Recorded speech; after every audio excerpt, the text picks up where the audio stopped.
안녕하세요. 사연에 빠지다의 DJ 민영입니다. 오늘 사연자는 며느리의 순한 얼굴 뒤에 숨겨진 사악한 모습에 심장이 덜컥 내려앉고 말았다는데요. 과연 어떤 사연인지 들어볼게요. 오늘도 두 가지 사연 준비되어 있으니 끝까지 함께 해주시고요. 그럼 오늘의 사연 바로 시작할게요. 안녕하세요. 저는 서울에 사는 70대 할머니입니다. 저는 아들 둘에 딸 하나, 그리고 손자 손녀가 셋이나 있어요.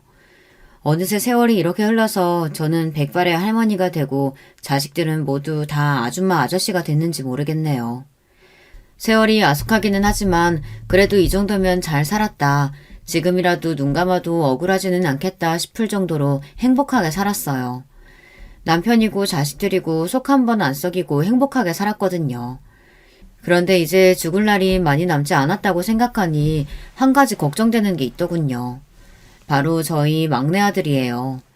저와 남편이 40이 넘어서 난 아들인데 얼마 전까지 장가도 안 가고 노총각으로 속을 좀 썩이더니만 작년에 웬 여자를 데려와 결혼하겠다고 하더라고요. 저와 남편은 결혼 안 하고 엄마 아빠 평생 살겠다고 우기던 아들이 그래도 정신 차리고 여자를 데려왔으니 마냥 좋아 흔쾌히 결혼을 허락했습니다. 그런데 막상 결혼을 시키고 나니 우리 막내 아들이 좀 이상해졌어요. 결혼 전까지 막내 아들은 한 번도 제 속을 썩인 적이 없었습니다. 성격이 겁도 많고 조금 소심하기는 해도 학창시절 내내 공부도 곧잘 했고 대학 졸업하자마자 번듯한 직장도 얻어 착실하게 지냈어요. 물론 소심해서 연애는 잘 못하고 여자들이랑 가깝게 지내지 않기는 했지만 그래도 사회생활 하는 데는 전혀 문제가 없었죠. 그런데 문제는 결혼하더니 180도 달라졌다는 겁니다. 결혼 전까지 저와 남편과 한 집에 살던 녀석이 일절 집에 오지를 않았습니다.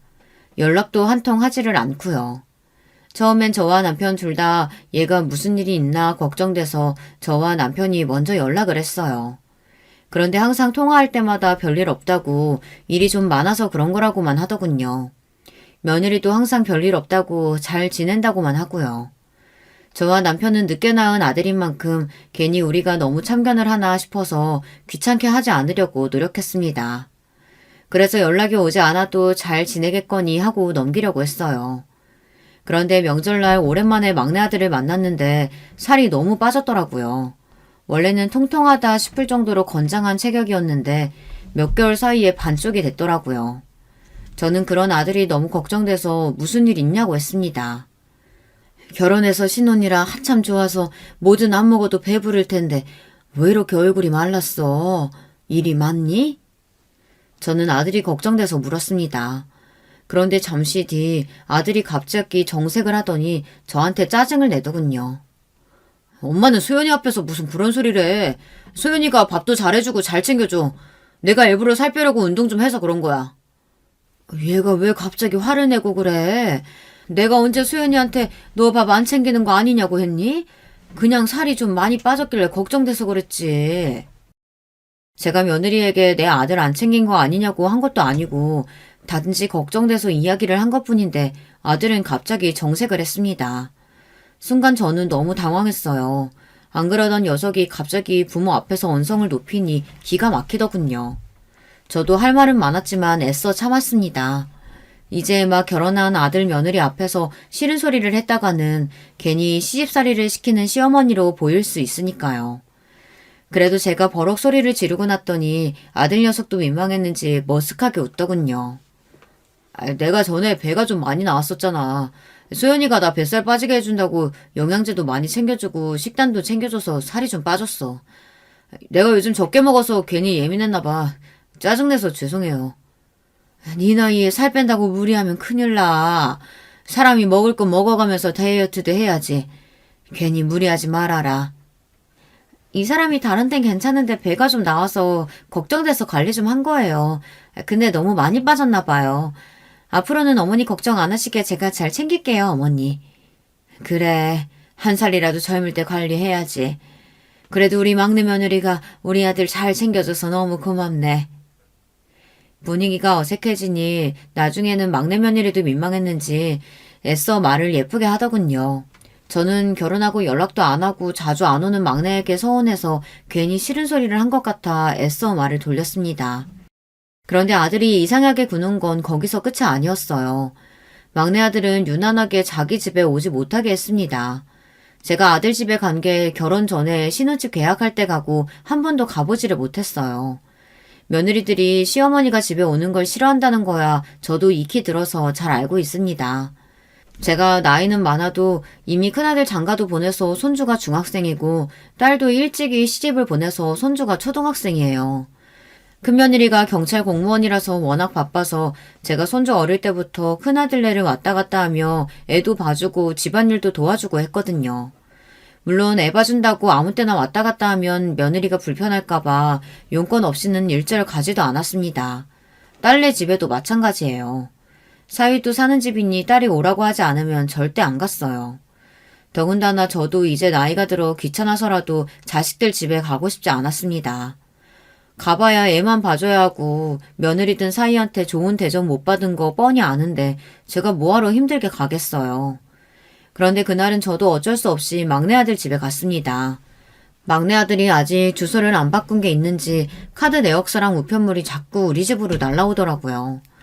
저는 아들에게 몇 번 전화도 했는데 얘가 영 오질 않길래 따로 모아뒀다가 아들네 근처에 일이 있어서 가는 길에 가지고 가서 잠깐 아들네 집에 들렀습니다. 때마침 주말이길래 아들이 집에 있을 것 같아서요. 그런데 기가 막힌 게 아들은 제가 온 거를 너무 티가 나게 달가워하지 않더라고요. 심지어 제가 들어가면 안 되는 일이라도 있는지 방이란 방 문은 다 닫아버리더군요. 저도 순간 기분이 상해서 가지고 온 우편물을 식탁에 던지듯 꺼내버렸습니다. 요즘 누가 카드 내역을 우편물로 받니? 다 핸드폰으로 받지. 귀찮게 집으로 오게 하지 말고 빨리 주소지나 바꿔. 아들의 태도에 기분이 상하다 보니 저도 모르게 말이 시큰둥하게 나갔습니다. 그러자 중간에서 며느리가 민망했는지 제게 다가와 제 손을 덥석 잡더군요. 자기는 왜 괜히 어머니한테 퉁명스럽게 그래. 어머니, 이 사람이 요즘 일이 많아서 피곤해서 그런가 봐요. 어머니 시장하시죠? 제가 맛있는 거 해드릴 테니까 저녁 드시고 가세요. 그래도 다행인 건 며느리가 싹싹하다는 겁니다. 아들이 하도 집에 못 오게 하고 우리 집에 잘 오질 않다 보니 며느리를 결혼하고도 몇 번 보지 못했지만 애가 볼 때마다 항상 웃는 얼굴이 보기 좋았어요. 웃는 얼굴뿐 아니라 애가 키도 크고 얼굴도 예쁜데 애교도 많았어요. 그제야 제가 생각을 좀 해보니 아들이 왜 그러는지 알 것 같기도 하더군요. 아내가 이렇게 예쁘고 싹싹하니 우리 소심한 아들이 알아서 아내에게 잘 보이고 싶어서 눈치를 보는 건가 싶더라고요. 그래서 제가 집에 오는 것도 전화를 자주 하는 것도 불편해하는 건가 싶었죠. 왜 그런 거 있잖아요. 애들이 어릴 때 부모가 나이도 많고 그러면 학교 행사에 엄마 아빠가 안 왔으면 하는 마음이요. 항상 착하기만 했던 우리 막내 아들이 뒤늦게 사춘기가 왔나 싶더군요. 저와 남편은 언제나 바랬던 게 있어요. 우리야 이미 다 늙어서 꼬부라졌으니 자식들이 부모에게 잘하는 것보다 자기들끼리 좋은 짝 만나 자식 낳고 행복하게 살기를 바랬습니다. 부부끼리 싸우지 않고 사이좋게만 살면 그걸로 됐다 싶었어요. 그래서 아들이든 딸이든 저에게 좀 서운하게 해도 부모로서 이해하고 너그럽게 넘기자 다시 한번 다짐했습니다. 그런데 사람 마음이라는 게 아무리 다짐하고 이해하려고 해도 상처를 아예 안 받을 수는 없더군요. 자식이라는 게 꼭 제 마음 같지 않더라고요. 어느 날이었어요. 막내 아들이 웬일로 퇴근하고 혼자 집에 왔더라고요. 그러더니 한사는 소리가 기가 막혔습니다. 아버지, 몇 년 전부터 시골에 내려가서 편하게 소일거리하며 살고 싶다고 하셨잖아요. 그래서 제가 알아봤는데 이 집 몇 달 새에 많이 올랐더라고요. 지금 딱 팔고 시골 내려가시면 좋을 것 같은데 어떠세요? 남편이 시골 내려가 농사 지으며 살고 싶다고 한 게 몇 년째예요. 그때는 관심도 없던 녀석이 갑자기 집을 팔면 어떠냐고 하더군요. 저는 얘가 갑자기 왜 이러나 싶었습니다. 네 아버지는 옛날부터 시골 좋다고 했는데 엄마는 별로야. 시골은 병원도 별로 없고 아는 사람도 없는데 내가 이 나이에 거기 가서 심심해서 어떻게 사니? 남편이 가끔 시골에 가서 살고 싶다고 해도 저는 싫었어요. 서울에서 태어나 평생 서울에서만 산 사람이 나이 좀 들었다고 무조건 시골에서 살고 싶은 건 아니잖아요. 저는 편리하고 사람 많은 서울이 좋아요. 그래서 막내에게 괜한 소리 하지 말라고 했습니다. 그런데 제 말에 이 녀석이 갑자기 표정이 변하더군요. 그러더니 한다는 소리가 가관이었어요. 두 분이서 사시면서 이렇게 넓고 좋은 집이 뭐가 필요해요. 더군다나 이 집 팔면 시골에 좋은 집 하나 사고도 돈이 남는데 미리 자식들한테 나눠주면 서로 좋잖아요. 저는 제 눈앞에 있는 이 녀석이 제 막내 아들이 맞나 싶었습니다. 지금까지 살면서 제 앞에서 돈 이야기를 한 적이 한 번도 없는 애가 장가를 가더니 저더러 지금이라도 집을 팔아 돈을 나눠달라네요. 저와 남편은 너무 당황해서 무슨 말을 해야 할지 몰라 적잖이 당황했습니다. 안 그러던 놈이 그러니 더 걱정도 됐고요. 얘가 제가 모르는 일이라도 있나 싶어 마음이 쓰였습니다. 너 혹시 집에 무슨 일 있니? 아니면 네 아내 모르게 사고라도 친 거야? 갑자기 돈 이야기는 왜 해? 돈 필요해?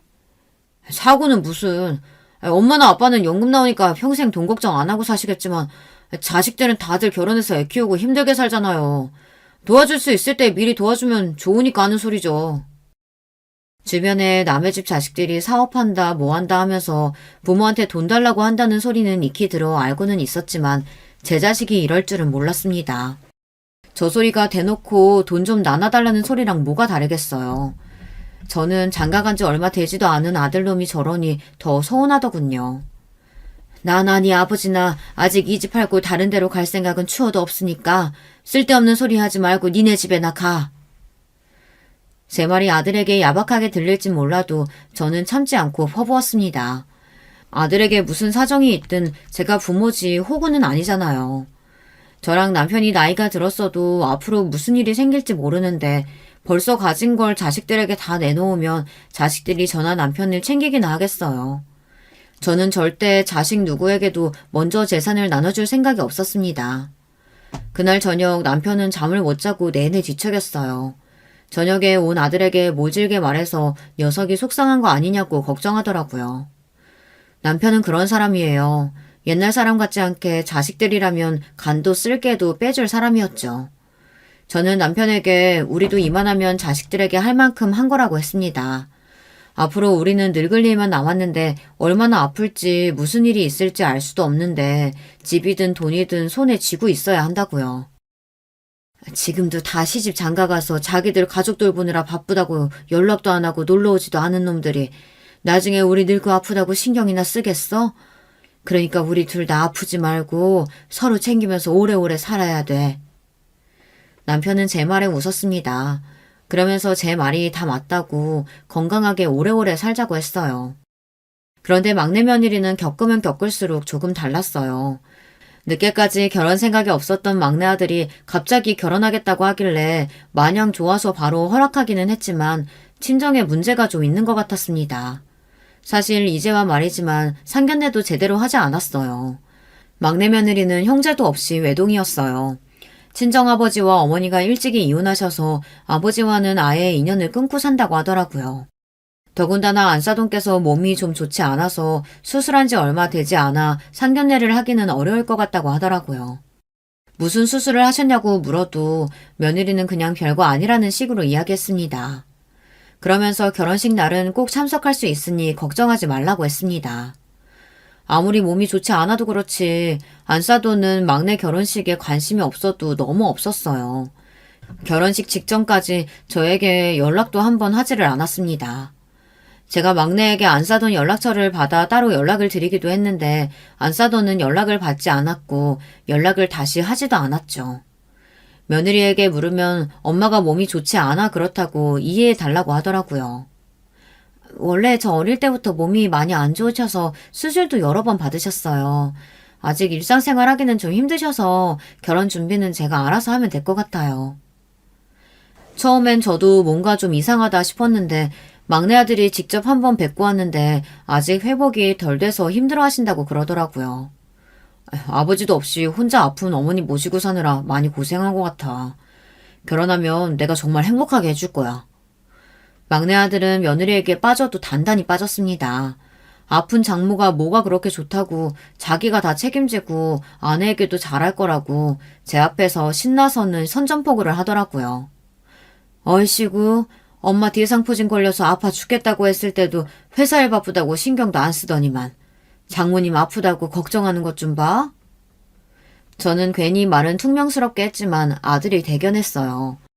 나이는 먹었어도 막내라 그런지 항상 어리게만 보였는데 막상 진짜 좋아하는 여자를 만나니 막내도 책임감이 생기고 남자가 되는 것 같았죠. 아들이 그렇게 좋아하니 제가 결혼을 반대할 이유가 없었습니다. 그리고 막내 아들 말대로 아버지도 없이 평생 아픈 어머니 쥐치닥거리만 하느라 산 며느리가 안쓰러웠어요. 저는 며느리에게 좋은 시어머니가 되어주고 싶었습니다. 그래서 자연스레 결혼 준비도 며느리와 제가 알아서 했어요. 결혼 준비를 하며 같이 다니다 보니 며느리는 생각보다 더 살갑고 애교도 많았습니다. 애가 참 의젓하고 주변 사람을 잘 챙기는 성격이더라고요. 그런데 딱 한 가지 걸리는 게 있었어요. 애가 교회 일을 너무 열심히 하더라고요. 우리 집은 식구들이 모두 다 무교예요.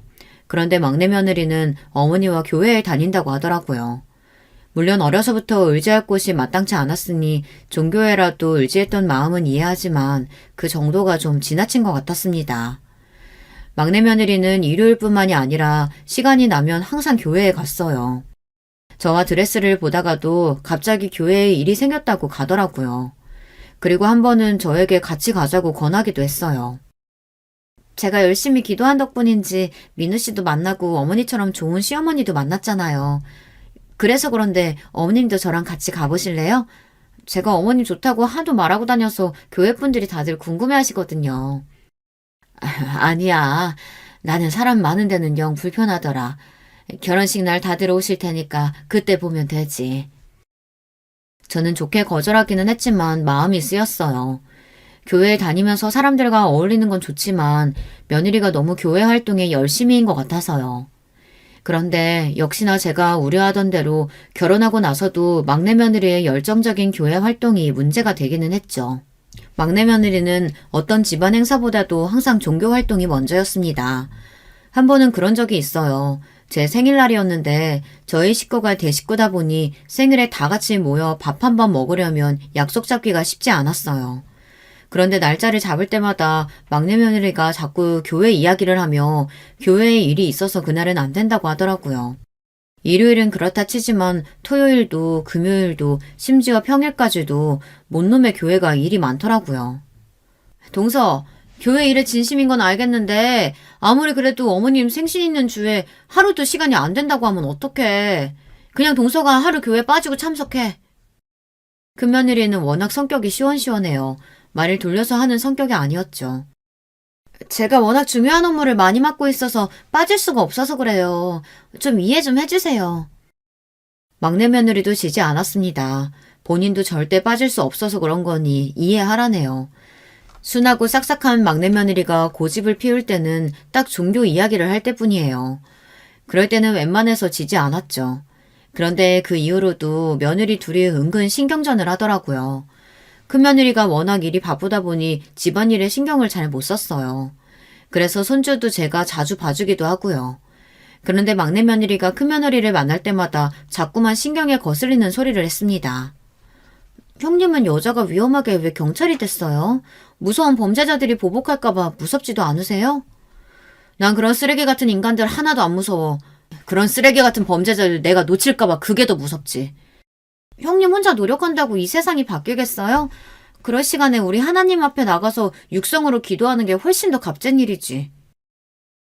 평소에는 말도 예쁘게 하고 살게 깨구는 애가 큰며느리만 만나면 자꾸 안 해도 될 말까지 해서 분위기를 이상하게 만들었어요. 올케 그만 좀 해. 올케한테는 하나님이 대단한 하나님이지 우리한테는 아닌데 왜 그렇게 자꾸 강요를 하니? 가만히 지켜보던 딸까지 나서니 그제야 막내 며느리가 입을 꾹 닫더군요. 그런데 그런 막내 며느리의 모습이 안쓰러웠는지 막내 아들이 끼어들었어요. 왜 누나까지 끼어들고 그래? 우리는 몰라도 이 사람한테는 중요한 일이야. 서로 믿는 게 달라서 그러는 건데 존중 좀 해줘. 뭐야? 이게 장가가서 집 마누라만 챙기더니 이제는 개념까지 말아먹었네. 어디 누나한테 큰 소리야 큰 소리가. 아이고 너희야말로 부모 앞에서 뭐하는 짓이냐? 그만 못해? 사소한 말 한마디가 괜한 말싸움으로 번졌어요. 제 자랑이 아니라 저희 애들이 지금까지 살면서 셋이 싸운 적이라고는 없었어요. 워낙 애들끼리 나이 차이가 나기도 하고 서로 사이가 좋은 편이었거든요. 그런데 막내가 결혼하고 며느리가 들어오고 나서는 자꾸만 사소한 일로 부딪히게 됐어요. 집안 행사나 가족끼리 여행을 갈 때에도 소소하게 의견이 갈려 자꾸 부딪히다 보니 언제부턴가는 다 같이 모이면 어색했습니다. 그러다 보니 애들이 자주 모이지 않게 됐어요. 저도 나이가 들어 그런지 막내 며느리가 하는 행동이 이해가 되질 않았습니다. 사실 제가 이런 소리까지 하면 너무 쪼잔해 보이고 시집살이 시키는 것처럼 보일까봐 말은 하지 않았지만 도대체 막내 며느리가 뭘 해서 먹고 사는지도 사실 모르겠어요. 아들 말로는 교회 안에서 일을 한대요. 며느리가 다닌다는 교회가 규모가 큰 곳이라 그 안에서 격리 일도 하고 애들도 가르치면서 월급을 받는답니다. 저나 아들이나 워낙 그쪽으로는 아는 게 없으니 단순하게 교회에서 일하는 줄 알았어요. 그런데 아무리 생각해도 교회에서 일해봤자 얼마나 벌겠나 싶더라고요. 며느리나 제 아들이나 둘 다 나이가 있는데 아이 생기기 전에 돈을 좀 모아야 하잖아요. 막내가 아무리 번다고 해도 아직 둘이 사는 집도 전세인데 저렇게 살아서 언제 집도 사고 애도 키울까 싶었죠. 그런데 얼마 뒤 말도 안 되는 일이 벌어졌습니다. 큰아들에게 갑자기 연락이 왔는데 저더러 막내에게 무슨 일이 있냐고 묻더라고요. 저는 이게 또 무슨 소린가 싶어 왜 그러냐고 무슨 일이 있었느냐고 물었습니다. 그러자 큰아들이 하는 말이 기가 막히더군요. 막내가 갑자기 전화와서는 와이프한테 혹시 위치 추적 좀 부탁할 수 없냐고 하더라고요. 막내 아들이 경찰인 큰며느리에게 위치 추적 좀 할 수 없냐고 부탁을 했답니다. 뜬금없는 소리에 큰아들은 무슨 일이냐고 누구 위치 추적을 하려고 하냐고 물었대요. 그러자 막내가 아니라고 자기가 괜한 소리를 했다고 하면서 전화를 뚝 끊어버렸답니다. 그때는 나도 별일 아니겠거냐고 넘겼는데 생각할수록 이상해서 신경이 쓰이네. 저는 아무래도 이상해서 며칠 뒤 막내 아들네 집에 들렀습니다. 막내가 제가 집에 오는 걸 싫어하는 거야 알지만 자꾸만 마음이 쓰이고 걱정되니 가만히 있을 수가 없었어요. 그런데 막내 아들이랑 며느리 둘 다 전화를 안 받고 집에도 없더라고요. 저는 그대로 기다릴 것 없이 그냥 집으로 돌아오려고 했습니다. 그런데 그때 엘리베이터에서 익숙한 얼굴이 내렸어요. 바로 안사돈이었습니다. 너무 반가운 마음에 웃음을 지으며 다가갔습니다. 그런데 결혼식 때 보았던 안사돈과는 어딘가 미묘하게 달랐어요. 심지어 안사돈은 저를 보고도 잠시 못 알아보면서 인상을 구기더니 이내 알아보고는 놀란 표정으로 바뀌었습니다. 그제야 반갑다며 인사를 하더군요. 저는 안사돈에게 아내 애들이 없어서 그냥 돌아가려던 참이라고 했습니다. 그러자 안사돈 표정이 어딘가 이상하더군요. 그러더니 어딘가 당황한 듯 보이는 표정으로 저에게 집 비밀번호를 아느냐고 물었습니다. 애들 집에 두고 온 게 있는데 가져가야 한다고요. 저는 애들이 전화를 안 받아서 다시 전화해보겠다고 했어요. 그런데 그때 안사돈이 아니라고 그냥 나중에 다시 오겠다고 하더니 돌아가더군요. 저와 안사돈은 그렇게 헤어졌습니다. 그런데 이날 안사돈과 헤어지고 집에 와서 곰곰이 생각하다 보니 이상한 점이 있었습니다. 물론 안사돈을 본 게 결혼식 날 하루가 전부였지만 그날과 안사돈의 분위기가 전혀 달랐어요. 결혼식 날은 수술하고 회복한 지 얼마 되지 않아 그랬는지 얼굴도 나이 들어 보이고 안 좋아 보였는데 그날 집 앞에서 보니 꼭 딴 사람 같더라고요. 저보다 나이는 젊어도 환갑은 된 걸로 아는데 화려한 화장에 짧은 치마까지 입고 뾰족한 구두까지 신었더라고요. 모르고 봤으면 어디 술집 마담인 줄 알 정도로 화려하게 보였어요. 그리고 얼마 뒤 막내 아들과 통화가 돼서 왜 큰아들에게 갑자기 위치 추적 이야기를 물었느냐고 했더니만 막내 아들은 별일 아니라고 그냥 궁금해서 물은 거라고 대충 말을 둘러대더라고요. 저는 막내 며느리도 안사돈도 만날 때마다 뭔가 찜찜했습니다.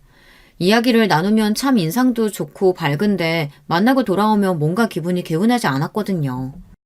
그런데 얼마 뒤 막내네 집에 일이 하나 생겼습니다.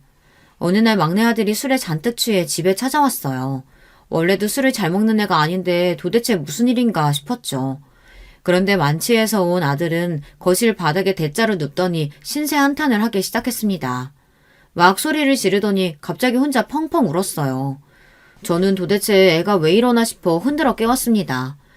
그리고는 장가도 간 게 술에 취해 여기를 오면 어떡하냐고 빨리 정신 차리고 집에 가라고 했습니다. 얘가 도대체 왜 이러는 거야? 너 빨리 정신 차리고 네가 좋아 죽는 네 색시한테 빨리 가. 나 오늘은 집에 안 갈 거야. 그 집에 있는 그 여자는 내 색시도 아니야. 그 여자 때문에 내가 얼마나 마음 졸이면서 사는데 감히 나한테 거짓말을 해? 에이! 아들은 알 수 없는 말을 혼자 떠들더니만 본인이 사기 결혼을 당했다고 했습니다. 저와 남편은 도대체 무슨 말인가 싶어 아들의 어깨를 흔들어 똑바로 말하라고 했습니다. 제 아들을 40년 가까이 키우면서도 처음 보는 모습이다 보니 저나 남편이나 당황스럽더라고요. 엄마, 아빠, 내가 얼마나 아기 갖고 싶어 했는지 알죠? 근데 그 여자가 내가 얼마나 아기 갖고 싶어 하는지 뻔히 다 알면서 글쎄 나 모르게 피임을 했더라니까요. 아들 입에서 나온 말에 저와 남편은 순간 입이 벌어졌습니다. 막내 며느리가 아들 모르게 피임을 하다가 걸렸나 보더라고요. 저와 남편은 속상한 마음을 애써 진정시키고 아들을 자게 뒀습니다. 그리고 막내 며느리에게 메시지만 한 통 보냈어요. 술에 취해 우리 집에 와서 자고 있으니 걱정하지 말라고요. 저도 며느리에게 궁금한 거야 많았지만 술에 취한 아들 녀석에게만 들은 이야기를 가지고 꼬치꼬치 물을 수가 없었어요. 아들이 술이 깨면 그때 다시 듣고 이야기를 하기로 했죠. 그런데 다음 날 막내 며느리가 일찍부터 집에 찾아왔습니다. 그러더니 다짜고짜 저와 남편에게 죄송하다고 머리를 숙이더군요. 그러더니 며느리가 갑자기 눈물을 쏟았어요. 제가 어머님 아버님께 말씀 안 드린 게 있는데 사실 저희 친정어머니께서 고치기 힘든 희귀병에 걸렸어요. 그 병 고치느라고 수술도 여러 번 하고 지금도 치료받고 계시고요. 저는 처음 듣는 이야기에 적잖이 놀랐습니다. 물론 사돈이 몸이 안 좋다는 거야 알고 있었지만 그게 고치기 힘든 희귀병일 줄은 몰랐거든요. 나중에 안 사실인데 어머니 병이 유전될 수도 있다고 하더라고요. 진작에 말씀 못 드려서 죄송해요. 근데 저도 정말 결혼하고 나서야 알았어요. 진작 알았으면 결혼 안 했을 거예요. 며느리의 말이 친정어머니의 병 때문에 아이를 안 가지려고 피임했답니다. 다행히 며느리는 유전되지 않았지만 며느리의 아이에게는 유전될 확률이 있어 아이를 낳기가 무섭다네요. 저와 남편은 도무지 무슨 대답을 해야 하는지 떠오르질 않았습니다. 이런 상황이 너무 숨막히고 싫었어요. 왜 제 아들과 며느리에게 이런 일이 생긴 건지 속상하기만 했습니다. 결혼 전에 몰랐다는 말 제발 믿어주세요. 지금이라도 이런 저 받아주지 못하시겠다면 이혼하겠습니다. 그런데 저 민우 씨 너무 사랑해요. 민우 씨가 이런 저라도 받아주고 행복하게 살았으면 좋겠어요. 그동안 애가 얼마나 마음고생을 했는지 가녀린 어깨를 떨면서까지 울더군요. 그 모습을 보는데 저게 거짓말일 리 없겠다는 확신이 들었습니다. 더군다나 매일 교회에 가서 기도하는 애가 가족을 속일 리 없잖아요. 저와 남편은 며느리에게 다가가 애써 위로했습니다. 그때였어요. 술에 취한 아들이 방에서 나왔습니다. 그러더니 눈에 눈물이 가득 고여있더군요. 자기야, 그런 거였어? 왜 진작 나한테 말 안 했어? 나도 자기 사랑해. 자기만 있으면 아무것도 필요 없어. 저는 순간 드라마라도 찍는 줄 알았습니다. 어제까지만 해도 사귀니 뭐니 소리를 지르던 녀석이 며느리의 사랑 고백을 듣자마자 좋아 어쩔 줄 모르더군요. 그 순간 자리에서 벌떡 일어난 남편이 아들에게 달려가더니 등짝을 때렸습니다. 에이그 못난 놈. 사랑한다고 행복하게 해주겠다고 할 땐 언제고? 네 마누라 속도 모르고 사기 결혼이니 뭐니 그런 소리란 거야? 남편은 며느리를 믿었습니다. 그리고 지금까지 혼자 마음 졸였을 며느리가 안쓰럽다면서 아들을 나무랐습니다. 저도 남편과 생각이 같았어요. 지금까지 본 막내 며느리는 절대 저희를 속일 리 없다고 확신했죠. 아버님, 어머님, 감사해요. 제가 부족한 만큼 앞으로 민우 씨는 물론이고 어머님, 아버님한테도 정말 잘할게요. 막내야, 우리한테 잘할 필요 없어. 너희들이 안 싸우고 사이좋게 지내는 거 그게 우리를 위하는 거야. 저는 진심이었습니다. 사실 손주든 손녀든 많으면 많을수록 좋죠. 하지만 저는 무엇보다 제 자식들의 행복이 더 중요합니다. 아들이 행복하고 좋으면 그거로 됐어요. 그날 이후 막내 아들과 며느리는 부르지 않아도 집에 자주 왔습니다. 저희에게 잘하겠다던 며느리의 말이 빈말은 아니었는지 정말 저와 남편에게 잘했어요. 그러던 어느 날이었어요. 심장이 철렁 내려앉을 정도로 끔찍한 일이 벌어지고 말았습니다. 저와 50년 가까이 살면서 병원 신세에 한 번 앉은 남편이 갑자기 쓰러졌어요. 언제나처럼 아침 먹고 잠깐 산책을 다녀오다던 남편이 공원에서 쓰러져 지나가던 사람이 119 연락을 해줘서 응급실에 실려갔습니다. 저는 연락을 받고 놀라서 곧장 병원으로 달려갔어요. 그런데 응급실 의사 말이 충격적이었습니다. 저더러 혹시 남편이 술을 많이 드시냐고 묻는 거예요. 현재 간경화 증상이 심각합니다. 검사를 해봐야 알겠지만 간부전 증상도 너무 심각해 보여서 바로 수술을 해야 할 것 같아요. 저는 순간 너무 놀라서 바닥에 주저앉고 말았습니다. 남편은 젊어서부터 지금까지 술은 입에도 못 대는 사람이에요. 맥주 한 잔만 마셔도 머리부터 발끝까지 빨개지는 사람이라 술을 너무 싫어했거든요. 더군다나 자기 관리를 워낙 잘하는 사람이라 평소 운동도 자주 하고 병원에도 자주 다니며 검사도 많이 했어요. 그런 사람이 마치 몇 년 동안 매일 술을 마신 것처럼 간이 상했대요. 저는 도무지 이해가 되지 않아 의사를 붙잡고 남편이 갑자기 왜 쓰러진 거냐고 심각한 거냐고 물었습니다. 우리 남편이 이렇게 허망하게 쓰러질 리 없다고요. 의사는 지금 당장 수술해야 한다는 말만 되풀이했습니다. 안 그러면 돌아가실 수도 있다고요. 저는 답답한 마음을 부여잡고 남편을 수술실에 들여보내야만 했습니다. 그리고 몇 시간 뒤 만난 남편은 중환자실에 누워 있었어요. 수술한 지 반나절이 꼬박 지났는데도 남편은 전혀 의식이 없었습니다. 저는 하염없이 눈물만 흘렸어요. 저도 우리가 새파랗게 젊은 부부는 아니니 언젠가 이런 날이 올지 모른다고 예상은 했지만 이렇게 빨리 벌어질 거라고는 상상도 못했습니다. 제가 정신을 못 차리고 몇 날 며칠을 남편 옆에 있으니 자식들이 걱정됐는지 저를 데리러 왔어요. 그러고는 간병인을 불렀으니 저에게 며칠 쉬라고 했습니다. 저는 괜찮다고 남편 옆에 있겠다고 우겼습니다. 그러자 큰아들과 딸이 저를 다그치더군요. 이러다 어머니까지 쓰러지겠어요. 아버지 누구보다 건강한 분이셨으니까 금방 일어나실 거예요. 그러니까 제발 우리 말대로 해요. 그래 엄마. 며칠은 우리가 돌아가면서 왔다 갔다 할 테니까 제발 좀 쉬어요. 이러다 엄마까지 병나면 우리도 못 살아. 제 걱정에 눈물을 흘쩍이는 자식들을 보니 저도 마음이 안 좋더라고요. 그제야 저도 정신을 좀 차렸습니다. 자식들 속도 속이 아닐 텐데 엄마라는 사람이 며칠을 정신을 못 차리고 있었으니 너무 미안했어요. 저는 자식들 말대로 했습니다. 집에 돌아가 정신도 바짝 차리고 밥도 먹고 잠도 자고 건강해져서 다시 병원에 오겠다고 남편에게 약속했어요. 그러니 남편도 얼른 정신 차리고 일어나라고요. 더군다나 막내 며느리는 제게 아침마다 전화해서 용기를 줬어요. 어머님, 아버님은 강한 분이니까 금방 일어나실 거예요. 제가 아버님 위해서 매일 새벽기도 드리고 있으니까 걱정하지 마세요. 힘든 일을 겪고 나니 이럴 때일수록 가족밖에 없구나라는 거를 뼈저리게 느꼈습니다. 제가 집에서 쉬는 동안 아들 며느리들이 돌아가며 남편 병원에 갔나 보더라고요. 간병인이 전화통화를 할 때마다 이야기하는데 그렇게 오랜 세월 간병인을 했음에도 저희 자식들 같은 사람들은 처음 봤답니다. 다들 부모가 병원에 있어도 일 핑계 자식 핑계로 간병인에게 다 맡기기 일쑤인데 제 자식들은 하루도 안 쉬고 밤이며 낮이며 자주 들러서 아버지를 보고 간다고요. 저는 마음이 힘든 와중에도 그런 소리를 들으니 힘이 좀 났습니다. 그리고 남편을 보러 가서 그런 이야기를 해줬어요. 당신은 참 복도 많은 사람이야. 지금까지 살면서 자식들이 속 한 번 안 썩이고 저렇게 잘 커준 것만도 고마운데 정신없이 누워만 있는데도 자식들이 알아서 저렇게 보러 와주잖아. 그러니까 빨리 정신 차리고 일어나요. 그런데 그때였습니다. 중환자실 담당 간호사 한 분이 머뭇거리더니 조심스럽게 저에게 다가오더군요. 꼭 할 말이 있는 사람처럼요. 저는 이상해서 왜 그러냐고 저에게 할 말이라도 있냐고 물었습니다.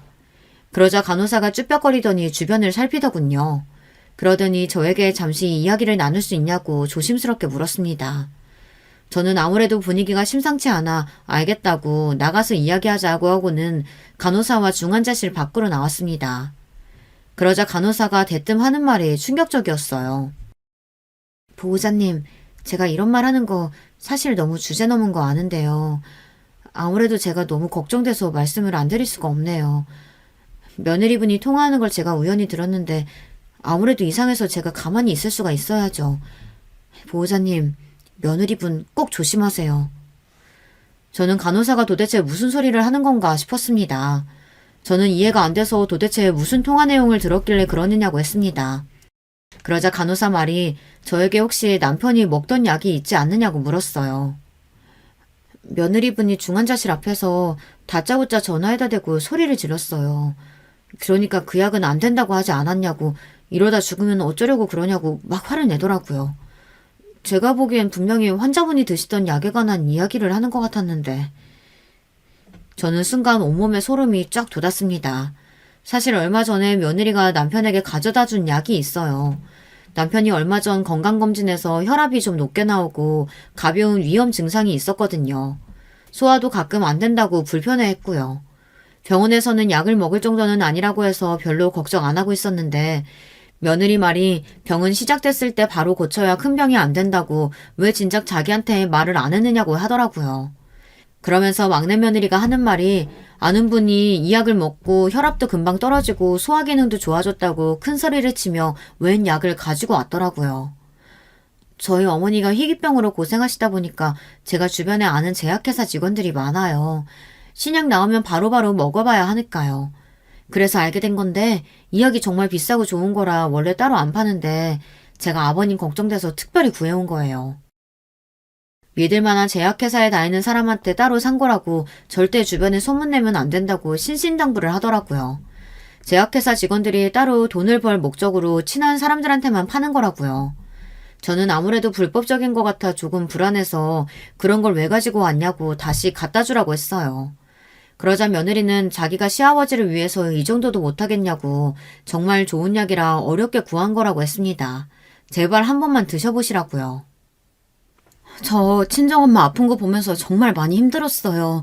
그런데 어머님 아버님까지 아프시면 정말 너무 힘들어서 못 견딜 것 같아요. 저희를 생각해서 힘들게 구했다며 절절하게 말하는 며느리의 말을 어떻게 무시할 수 있겠어요. 남편은 곧장 이야기 얼마냐고 구할 수 있는 만큼 다 구해서 달라고 했습니다. 본인이 다 사겠다고요. 저와 남편은 싹싹하고 똑똑한 막내 며느리가 하는 말이니 무조건 믿고 샀습니다. 그러고는 며느리 말대로 약을 하루에 2번 꼬박꼬박 먹었어요. 남편이 깜빡하면 제가 알아서 챙겨줬습니다. 그런데 철석같이 믿었던 며느리가 준 약 때문에 남편이 쓰러졌을지도 모른다고 생각하니 저는 심장이 벌렁거리고 너무 불안해서 가만히 있을 수가 없었어요. 저는 곧장 집으로 달려갔습니다. 그리고 남편이 먹었던 약부터 찾았어요. 그리고 핸드폰에 그 약에 대해 검색했습니다. 그런데 일절 정보가 나오지를 않더군요. 분명 믿을 만한 제약회사에서 산 거라고 했는데 아무런 정보가 없었어요. 저는 순간 너무 불안해서 곧바로 큰아들에게 전화를 했습니다. 그리고 그날 있었던 일에 관해 이야기를 했어요. 그러자 큰아들은 놀라서 버럭 소리를 지르더군요. 왜 그런 이야기를 이제야 하세요? 누가 약을 의사 처방도 없이 모르는 사람한테 사요. 지금 당장 그 약 이름이랑 사진 찍어서 저한테 보내주세요. 바로 확인해 볼게요. 큰아들은 당장 큰며느리에게 알아보라고 할 테니 사진부터 보내라고 했습니다. 저는 아들 말대로 사진을 찍어서 보냈어요. 그런데 몇 시간 뒤 말도 안 되는 이야기를 듣게 됐습니다. 큰며느리가 잔뜩 격앙된 목소리로 전화가 왔더라고요. 그 약 정말 동서가 준 거 맞아요? 동서는 그 약을 도대체 어떻게 구했대요? 믿을 만한 제약회사 직원한테 돈 주고 산 거래. 제약회사는 무슨... 어머니가 보내주신 약 제가 알아봤는데요. 그거 한 종교단체에서 신도들한테 암치료제라고 사기치고 비싼 돈 주고 팔아먹었던 약이래요. 혹시 동서가 다닌다는 교회 어딘 줄 아세요? 아니, 그냥 큰 교회라고만 들었지 어디에 있는 교회인지도 몰라. 순간 저는 뒤통수를 세게 얻어맞은 줄 알았습니다. 정말 눈앞이 까마득했어요. 어머니, 이거 제가 더 조사해 볼 테니까 절대 동서한테는 아무 말도 하지 말고 계세요. 제가 금방 연락드릴게요. 저는 너무 놀라서 제대로 말도 못하고 전화를 끊었습니다. 그리고 그 순간 머릿속에 번뜩이며 떠오르는 것이 있었어요. 바로 막내 아들네 집에서 봤던 상자들이요.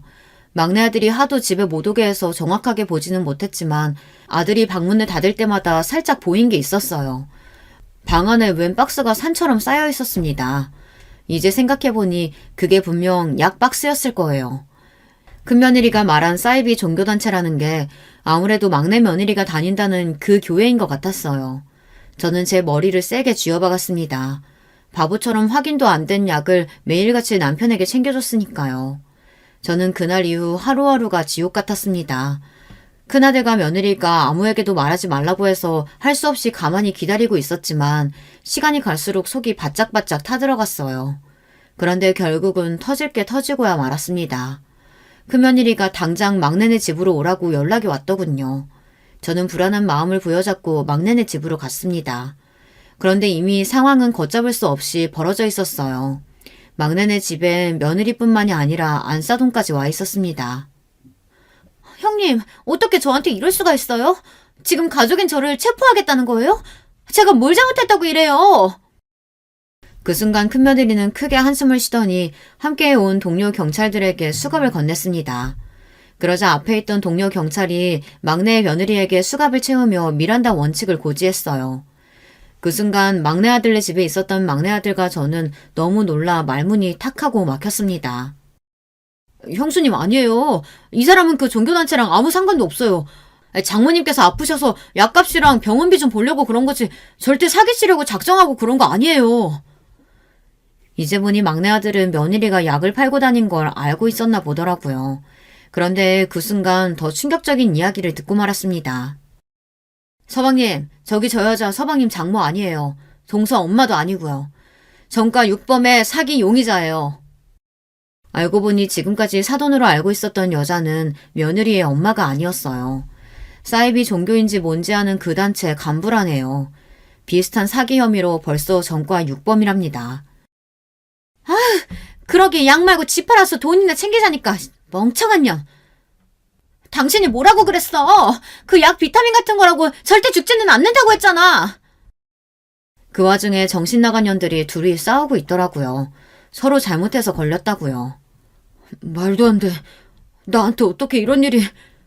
당신이 나한테 어떻게 이럴 수가 있어? 나 사랑한다며. 나만 있으면 행복하다며. 아들은 얼마나 충격을 먹었는지 넋을 잃은 사람처럼 울부짖었어요.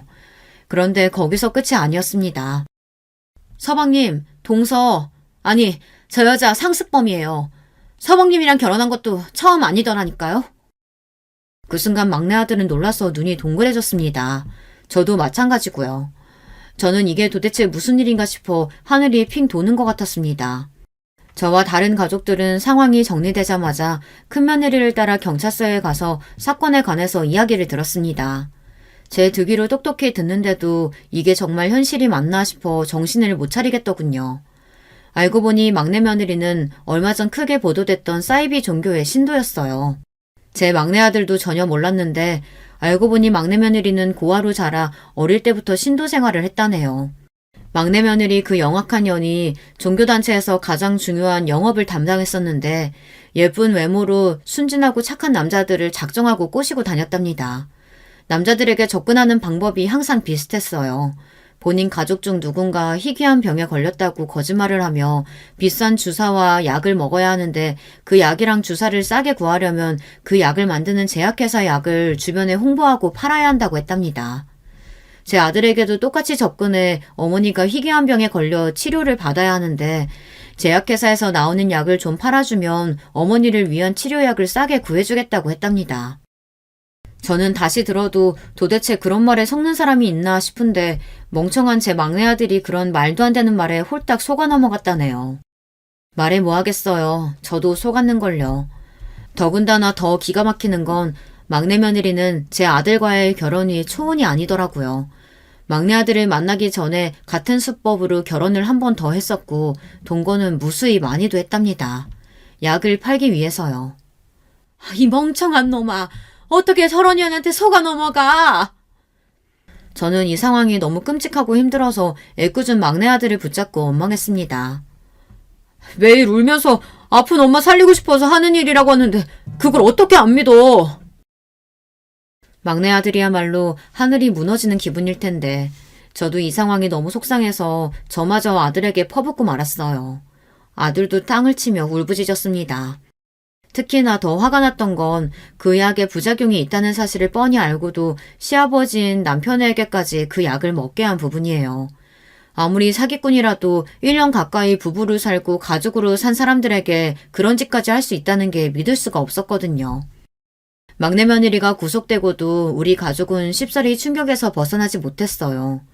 소송이 진행될수록 막내 며느리에 대해 하나하나 밝혀지는데 감당이 되질 않았어요. 막내 며느리가 준 약이 심각한 부작용이 생길 수 있는 약이라는 사실을 증명해내기는 했지만 평소 건강하던 남편이 갑자기 쓰러진 게 막내 며느리가 준 약 때문이라는 사실을 증명하기가 힘들었습니다. 소송은 1년 넘게 이어지고 있습니다. 너무도 다행이었던 건 얼마 전에 남편의 의식이 돌아왔다는 겁니다.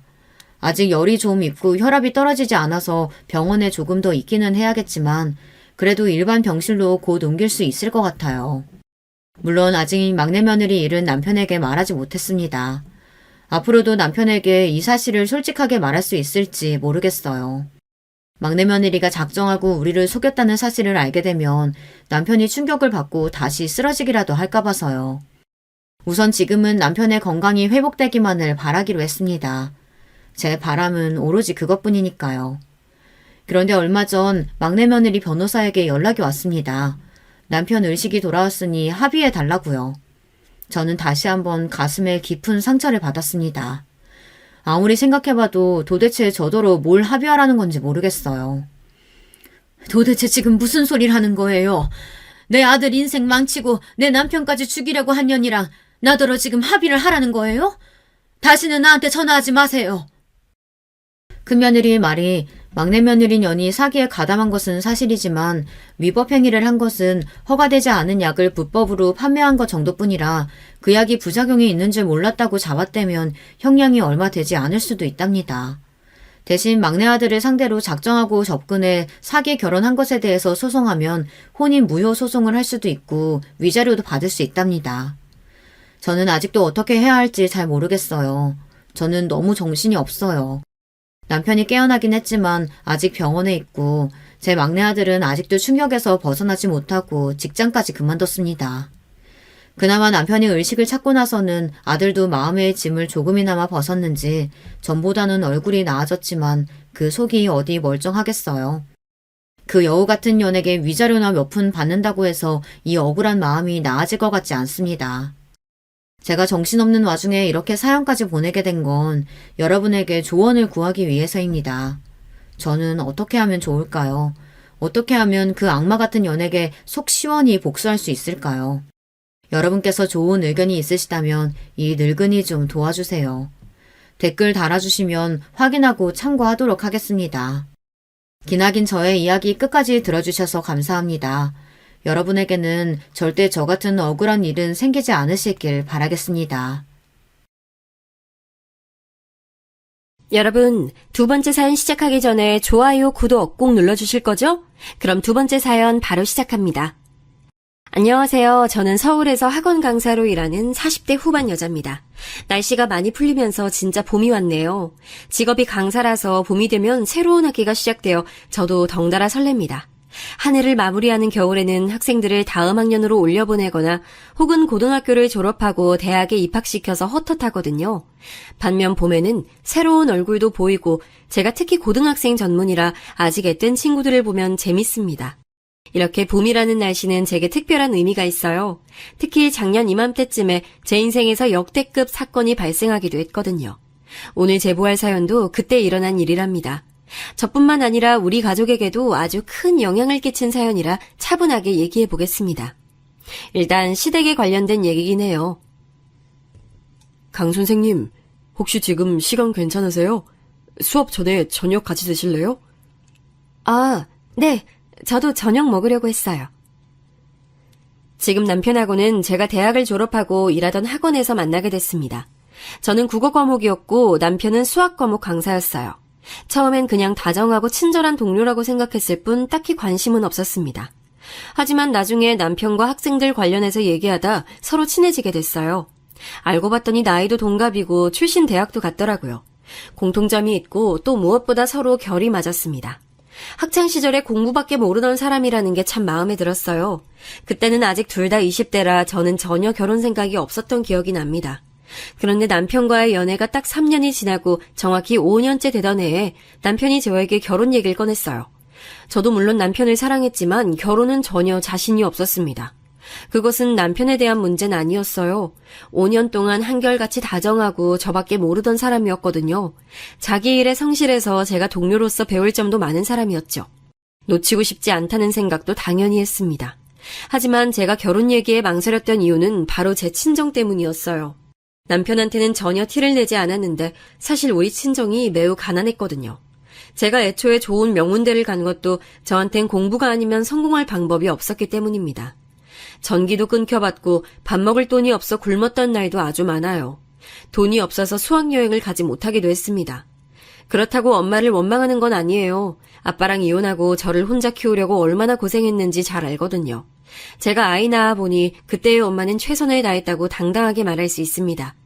하지만 그렇게 노력했어도 가난은 가난이었죠. 아빠의 도박과 외도로 인해 이혼해서 엄마는 재혼 생각은 전혀 없었습니다. 그래서 혼자 저를 키운다고 공장도 가고 건물 청소도 하며 지냈는데 갈수록 돈이 부족했습니다. 결국 제가 할 수 있는 건 공부였어요. 그냥 미친 듯이 공부하면서 생각했던 것은 무조건 성공하겠다는 거였습니다. 좋은 대학에 가서 돈을 많이 벌고 싶었어요. 다행히 형제 자매는 없고 외동이라 저는 엄마만 책임지면 됐습니다. 그렇게 밤을 새우고 코피를 터져가며 결국 명문대에 입학했습니다. 그리고 입학하고도 우리 집은 도저히 제 등록비를 감당하지 못한다는 사실을 누구보다 제가 잘 알고 있었습니다. 그래서 도서관에서 종일 공부해서 4년 내내 장학금을 받고 다녔어요. 공부가 좋아서가 아니고 생존 문제였기 때문에 하기 싫어도 해야 했습니다. 그래서 남들은 다 아는 연애 한번 못했어요. 남편이 제 인생의 처음이자 마지막 남자친구였습니다. 아무튼 그렇게 대학 내내 공부해서 장학금을 받았고 방학 때는 과외로 돈을 벌었어요. 마침 그때 입주과외가 흥하던 시기라 방학 때 대치동의 좋은 아파트에서 입주과외로 돈을 많이 벌 수 있었어요. 그 돈으로 저도 학기 때 생활하고 또 엄마한테도 생활비를 줄 수 있었습니다. 그렇게 생존을 위해 돈을 버니까 자연스럽게 강사라는 직업을 얻게 됐어요. 원래 전공은 경영이었는데 과외를 하며 재미를 붙여 국어 관련 전공을 복수 전공했습니다. 그렇게 대학 졸업 후 유명한 대형 학원에서 직장 생활을 시작했죠. 직장을 다니니까 전보다 돈을 더 모을 수 있어서 기뻤습니다. 3년 정도 일하고는 모은 돈으로 엄마와 둘이 살던 허름한 빌라를 탈출하고 그럴듯한 주택으로 이사갔어요. 둘이 처음에 이사가고 현실이 믿기지 않아 한참 울었던 기억이 있습니다. 엄마는 딸 덕분에 이런 호강한다고 하셨는데 그 말을 듣고 속으로 더 성공해야겠다고 생각했죠. 하지만 우리 집엔 빚이 여전히 있었어요. 사는 집은 어떻게 평범한 수준으로 끌어올렸지만 아직 갈 길이 멀었어요. 여전히 엄마와 저는 돈이 부족했고 평범하게 살지 못했습니다. 외식도 제가 월급을 받는 날에만 했을 정도로요. 이렇게 가난하게 살다 보니 결혼은 꿈도 꾸지 않았습니다. 그런데 남편이 제게 결혼하자고 하니 제 반응은 당연히 좋지 않았어요. 나랑 결혼하기가 싫은 거야? 난 우리가 결혼하는 게 당연하다고 생각했어. 아니, 당신이 싫은 게 아니야. 그냥 우리 집 사정이 사실 그렇게 좋지 않아서 그래. 나도 당신하고 결혼하고 싶어. 결혼은 무리라는 마음과 동시에 남편을 놓치고 싶지 않았습니다. 그래서 결국 우리 집 사정에 대해 다 털어놨어요. 남편은 조용히 듣더니 예상 밖의 반응을 하더라고요. 그런 사정이 있을 줄은 전혀 몰랐어. 일단 돈이 문제라면 너무 걱정하지 마. 그동안 어머니 신경 쓰느라 고생했네. 돈 때문에 결혼이 망설여진 건데 남편은 오히려 신경 쓰지 말라며 일단 양가에 인사하자고 했습니다. 저도 그래서 시부모님이 반대하셔도 어쩔 수 없다는 마음을 가지게 됐어요. 일단 같이 인사는 드려도 속으론 체념을 한 상태였습니다. 남편이 먼저 우리 집에 왔는데 사실 그렇게 큰맘 먹고 이사한 집인데 보여주기가 창피하더라고요. 엄마는 제가 처음으로 남자를 데려왔으니 당연히 많은 음식을 준비하셨고 굉장히 환영해 주셨습니다. 나중에 남편이 집에 간 후엔 저에게 잘 골랐다고 대놓고 마음에 들어 하셨죠. 우리 집을 먼저 보여준 건 사실 어느 정도 각오를 하라는 뜻이었어요. 그런데 남편은 아무렇지 않게 대하면서 반응이 바뀌지 않았습니다. 그렇게 제 마음도 서서히 열리게 됐어요. 그러다 남편은 제게 부모님을 뵈러 가기 전에 이미 결혼한 형네 부부를 보자고 하더라고요. 남편은 형제인데 위로 형이 있거든요. 연애할 때 한 번도 형을 본 적이 없어서 궁금했던 저는 냉큼 그러자고 했습니다. 내심 아주버님이 될 분도 그렇지만 형님이 될 분도 궁금했거든요. 그래서 시댁에 정식으로 결혼하고 인사를 하기 전에 형님 부부를 보게 됐죠. 장소는 아주버님과 형님이 살던 신혼집으로 정하고 인사를 갔습니다. 백화점에서 미리 선물을 사고 남편과 같이 갔어요. 형님 부부의 첫인상에 대해 말하자면 아주버님은 예상대로였는데 형님이 살짝 의외였습니다. 아주버님은 남편과 얼굴은 닮았는데 분위기가 살짝 달랐어요. 좀 더 조용하고 진중한 분위기였죠. 말수가 실제로 적기도 하고 감정 동요가 적은 편이더라고요. 그래서 별다른 생각이 없었는데 문제는 형님이었습니다. 일단 신혼집 거실에 아주 큰 피아노가 있어서 되게 놀랐어요. 속으로 피아노랑 관련이 있으신가 생각했는데 형님이 먼저 말을 꺼냈습니다. 내가 그래서 피아노 전공이라 음악에 대한 일가견이 좀 있거든. 동서도 나중에 음악 관련으로 궁금한 거 있으면 언제든지 물어봐. 아, 네. 저도 음악 좋아해요. 그래? 그럼 다행이네. 내가 원장이라 동서는 복 받았지. 만약 아기 낳으면 우리 학원 보내. 내가 싸게 해줄게. 음악에 대해서는 아직도 잘 모르는데 예의상 저렇게 말했어요. 형님은 물어보지도 않은 자기에 관한 얘기를 처음 봤을 때부터 하더라고요. 서로에 관해 소개하는 자리였는데 저에 관한 내용은 오로지 직업 하나뿐이었습니다. 나머지는 형님의 자기 자랑이었어요. 본인 학교부터 고등학생 때 얘기, 그리고 심지어 저는 형님이 나온 유치원 이름까지 알게 됐죠. 저도 배울 만큼 배운 사람이고 사회생활을 했으니 형님에 대한 이미지가 좋진 않았습니다. 제가 첫인상이 유독 오래가는 편이라 더 그랬던 것 같고요. 그래도 사람은 알면 알수록 좋아질 수도 있고 또 시부모님이 아니니까 대수롭지 않게 생각했습니다. 그러고 나서 남편과 드디어 시부모님을 뵈러 갔어요.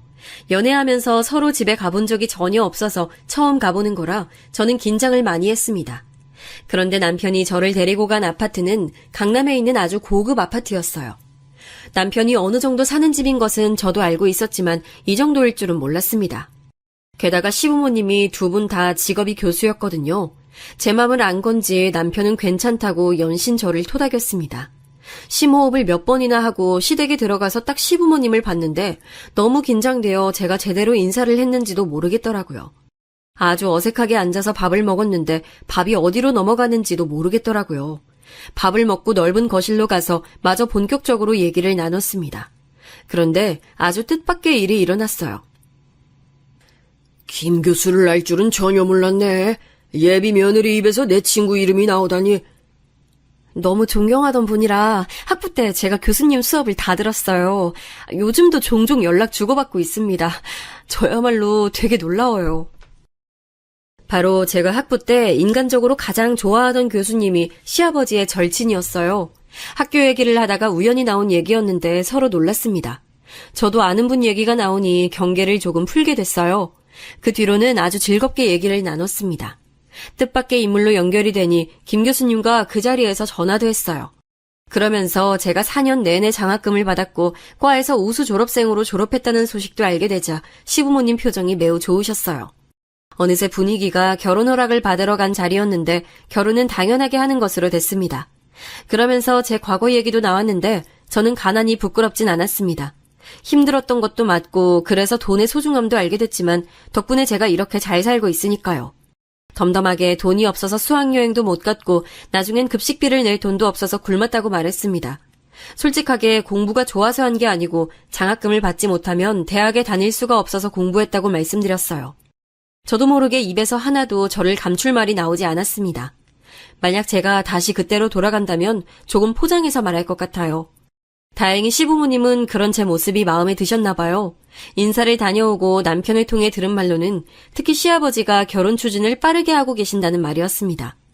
염치 없지만 우리 집 형편이 좋지 않으니 결혼 준비와 결혼식에 대한 비용은 모두 시부모님이 내주셨어요. 그리고 저를 마음에 들어 하셨습니다. 이렇게 귀한 딸을 보내주셔서 감사합니다. 아유, 아니에요. 저야말로 해준 것도 없이 빈손으로 보내서 너무 죄송합니다. 상견례 때 서로 덕담을 주고받는데 친정엄마가 걱정이 매우 많으셨거든요. 근데 그걸 아셨는지 시부모님은 전혀 부담 주지 않았습니다. 불필요한 예단이나 예물도 다 생략했어요. 대신 남편과 제가 일하던 학원 바로 옆에 아파트를 얻어주셨죠. 혼수도 제가 모은 돈으로 하려고 했더니 시부모님이 이미 다 결제를 해주셨어요. 저는 진짜 말 그대로 몸만 가게 됐습니다. 그래서 그냥 시댁을 생각하면 저는 고마운 마음뿐이에요. 제가 낸 돈이라고는 전혀 없었거든요. 대신 시부모님이 저에게 요구하신 게 있긴 했습니다. 바로 제사나 집안 행사에 대한 참석을 꼭 해줬으면 하셨어요. 전 그 정도는 당연히 가능했습니다. 시부모님이 교수라서 배울 점도 많았고 대화하면 확실히 즐거웠거든요. 직업이 학원 강사라 조길 학원에서 아이들과 얘기해서 지치는데 시댁에 가면 교양 있는 분들과 심도 있는 얘기를 할 수 있어 좋았죠. 그리고 저한테 시집살이 시키시는 분들도 전혀 아니셨어요. 전통을 많이 챙기시는 분들이고 가족 행사를 좋아하는 거였습니다. 그리고 그렇게 제가 참석하면 반드시 용돈을 주시거나 항상 필요한 게 없냐고 물으셨어요. 그래서 저는 시댁 행사에 대한 불만이 크게 있진 않았습니다. 문제는 형님이었어요. 동서, 그거 그렇게 하는 거 아니야. 동서는 요리에 영 재능이 없구나? 딱 봐도 알겠어? 아, 죄송해요. 집에서도 요리를 주로 하는 편이 아니라 서툴렀어요. 서방님 그만 괴롭히고 동서도 좀 요리하고 그래야지. 받은 게 그렇게 많은데 양심 어딨어? 농담. 아, 남편은 자기가 한 요리를 제가 맛있게 먹어주는 게 좋다고 하더라고요. 서로 잘하는 거 하는 거죠.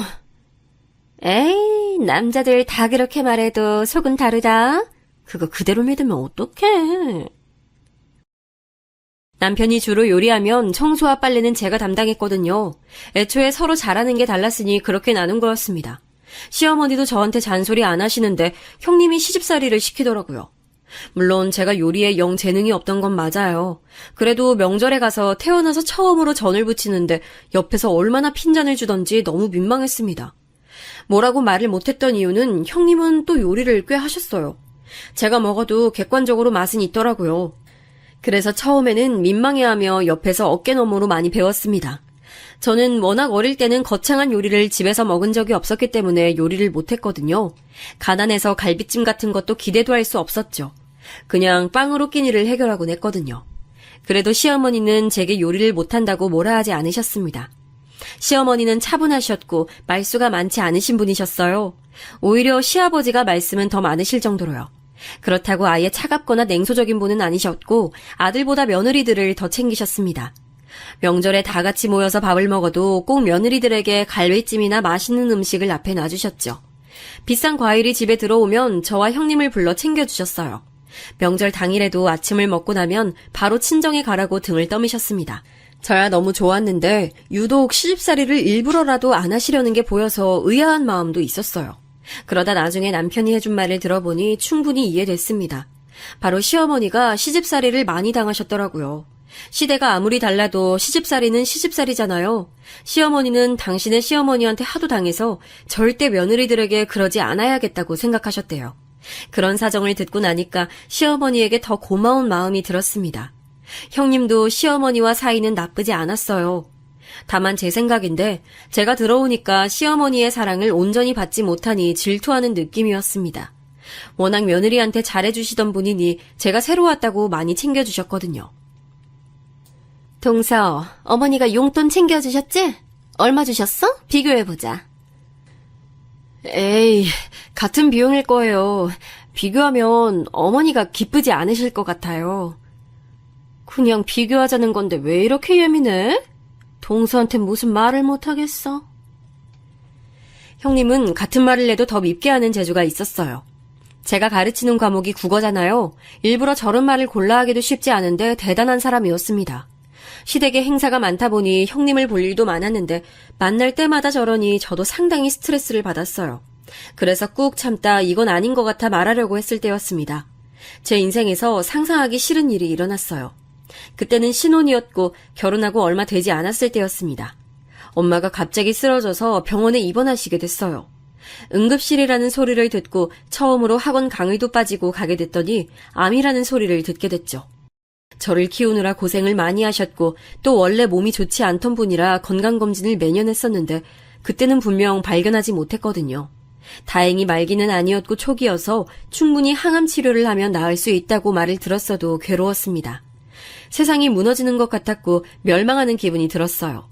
그때 제 곁에서 남편과 시부모님이 없었다면 버틸 수 없었을 거예요. 몇 년이나 지난 지금 돌이켜도 그때의 충격은 다시 상상하기 싫거든요. 내가 너한테 평생 짐만 되는 것 같아서 미안해. 엄마, 왜 그런 소리를 내? 지금 그래도 딸 잘 키워서 시댁 덕도 보고 있잖아. 나 그러면 속상해. 빨리 나와서 사위랑 여행도 다녀야지. 엄마는 병원에 입원도 자주 하셨고 그때마다 제가 간호를 하려 했는데 쉽지 않았습니다. 결국 저는 하나밖에 없는 가족인 엄마를 위해 퇴사했어요. 정말 많이 고민했고 남편과 의논했는데 결론은 제 퇴사가 답이었습니다. 성인이 되고 쉰 적이 단 하루도 없을 정도로 열심히 살았는데 갑작스럽게 퇴사하게 되니 기분이 복잡했어요. 물론 엄마를 위한 거라 후회는 없는 선택이었습니다. 사실 항암을 하며 돈이 많이 들었는데 경제적인 비용을 시부모님이 다 대주셨습니다. 결혼할 때부터 시부모님에게는 받기만 해서 점점 죄송하더라고요. 남편도 제 마음이 불편할까봐 일부러 병간호도 많이 와줬습니다. 그래서 신혼 때는 엄마의 병간호로 시간을 대부분 보냈어요. 형님은 병문안을 한 번도 오지 않았습니다. 학원을 운영 중이니 그럴 수 있다고 생각하면서도 한편으론 서운하더라고요. 동서는 진짜 시댁 잘 만났어. 시댁이 자선사업가는 아니잖아. 근데 받기만 하기에 좀 미안하지 않아? 저도 감사하게 생각하고 있어요. 그래서 제가 형님보다 제사나 모임에 자주 참석하잖아요. 저는 진짜 병원에서 엄마를 간호하면서도 시댁 행사가 있으면 한 번도 빠지지 않고 참석했어요. 그냥 그게 도리라고 생각했고 그래야 제 마음이 편했거든요. 엄마의 몸 상태도 다행히 점점 갈수록 좋아지셔서 다행이었죠. 시아버지는 제가 그렇게 시댁에 갈 때마다 항상 봉투를 챙겨주셨습니다. 경제적인 부분은 당신들이 책임질 테니 전혀 걱정하지 말라고 하셨어요. 그래서 엄마의 암투병 이후로 시부모님에 대한 존경심은 나날이 커졌습니다. 그러다 엄마가 기적처럼 완치까지 하게 됐어요. 너무 기뻐서 시부모님을 모시고 남편 돈으로 소고기도 사드렸습니다. 이 과정에서 시부모님께 도움을 많이 받아 죄송한 마음이 있었는데 제가 도울 일도 생겼습니다. 시아버지가 교수라고 했잖아요. 학술의 준비로 한창 바쁘셔서 고민이시길래 제가 나서서 도와드렸어요. 마침 직장도 퇴사하고 할 일이 많지 않았는데 잘 됐다 싶었죠. 시아버지 연구실에 가서 일손도 돕고 연구 관련해서도 아주 작지만 도움을 줬어요. 학부 때 열심히 공부했던 게 참 뿌듯했죠. 제가 이렇게 도와드리니 시아버지는 저를 더 예뻐하셨어요. 가족들끼리 모이면 제 칭찬을 앞에서 해주시니 몸둘 바를 모르겠더라고요. 남편에게 듣기론 제가 들어오기 전에는 형님을 그렇게 챙겼다고 하던데 이제는 그 애정이 저한테 향하신 게 보인다고 했습니다. 그래서 형님이 제 얼굴을 볼 때마다 시비를 은근히 걸더라고요.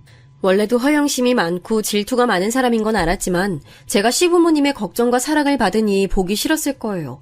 아예 이해가 가지 않는 사항은 아니었어요.